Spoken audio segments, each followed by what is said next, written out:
Toastmasters. Welcome.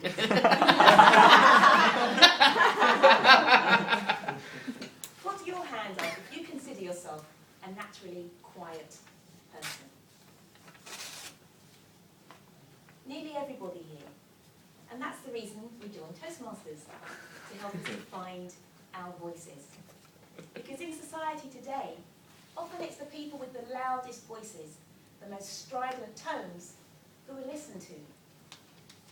But tonight, I want to share the story of a person who, because she was quiet, not in spite of it, managed to galvanize a community around her. And in doing so, changed the course of history. I said, get to the back of the bus! Just over 60 years ago, in 1955, a petite African-American woman who was called Rosa Parks and worked as a seamstress was on board a bus on her way home from work. She lived in Montgomery, Alabama, in the southern part of the USA. And the bus system in Montgomery was segregated. White people would board the bus from the front and sit in the front few rows, while the African Americans would board from the back and sit in the back. I said, get to the back of the bus! Otherwise, I am calling my supervisor. But what had Rosa Parks done wrong on that day? Nothing. She was sitting in the front row of the coloured section of the bus. But what had happened was a white man had boarded the bus. And because the white section was full, the bus driver was commanding that the 4 people sat in the front row of the black section move to the back to make space for this one man. The other 3 riders reluctantly stood up and trudged to the back of the bus. But on that day, Rosa Parks said no. She did move from the aisle seat to the window seat to make a little bit more space for the new rider. But she refused to stand up and walk to the back. So what happened next? The supervisor was called. Still she refused to move. So then they called the police. And as the police handcuffed Rosa Parks to take her to the local police station, all she would say was, "Why do you push us around?" The policeman looked at her and replied, "I don't know, but the law is the law and you are under arrest." So here's a picture of Rosa Parks with her mugshot as she was booked at the police station. And here's a picture of her with her fingerprints being taken on that day. Now what the press often doesn't talk about in this story is they tend to describe Rosa Parks as being somebody who just was having a bad day. She was tired on that day and just couldn't be asked to move, and that's why this situation occurred. But in actual fact, Rosa Parks had been a tireless freedom fighter for 15 years before that moment. She and her husband had worked day in, day out to help advance the cause of black people in Montgomery. They'd worked towards voter registration. They'd worked with people who'd been victims of lynchings and brutality and even rapes. And because of her quiet nature, the leaders of the community thought, gosh, this woman could really help to move everybody. Because she's so quiet and so humble, if anything ever happened to her, it would help to galvanize everybody to try and change the course of history.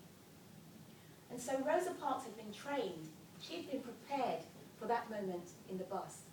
It wasn't just a random happening. She knew what might happen one day, and she was ready. So what happened was the community leaders decided that they would try and stage a boycott of the bus system. They asked the African American community to get behind Rosa Parks, this humble, God-fearing woman who'd been treated so badly. And the community said, yes, we will. So what happened after that? Well, they decided to boycott the bus system and often had to walk many, many miles to get to work each day. Some of them carpooled if they were lucky enough to have vehicles of their own. They shared their vehicles. And some of the taxi drivers, the black taxi drivers, lowered their fares to just 10 cents a ride, which was the cost of a bus fare in Montgomery at the time. For its part, the city was outraged. How dare these people try and boycott the buses? They refused to desegregate them. But African Americans made up 75% of the ridership. So the boycott hit the city where it hurt, in their pockets. The boycott lasted for 371 days. From time to time, the community would be tired. They'd get fed up of having to walk miles and miles to work every day. And during those moments, the leaders, including a young pastor called Martin Luther King, would hold rallies to try and buoy up the support. And they were successful. Eventually, the Supreme Court of the USA decided that segregation would end in Montgomery, Alabama. And the buses were made desegregated zones. So they had won through Rosa Parks' quiet, determined nature. They had won. The buses were no longer going to be segregated. But did that mean that Rosa Parks lived happily ever after? Here's a picture of some of the African Americans walking to work. Well, it wasn't a happily ever after for Rosa Parks. Because although the buses themselves were now desegregated, the bus stops were not. White people and black people queued at different bus stops. And snipers would take rifles and shoot at the black people as they waited to get on the bus. In one instance, a pregnant woman had her legs shot out from underneath her as she waited for the bus to arrive. The lynchings and the bombings continued. And Rosa Parks and her husband, they had death threats made against them. They never found decent work again in Montgomery, Alabama. And the situation got so hard for them that they had to move. They had to move to Michigan. And it was only after 15 years from the day that Rosa said no that they managed to make the same income that they'd been making at that time. But nevertheless, Rosa Parks, until her death, aged 95, continued to be a freedom fighter, working for justice in the USA. So here's a picture after segregation ended with her riding the bus. And here's Rosa Parks before she died. So why did I choose this particular story about Rosa Parks?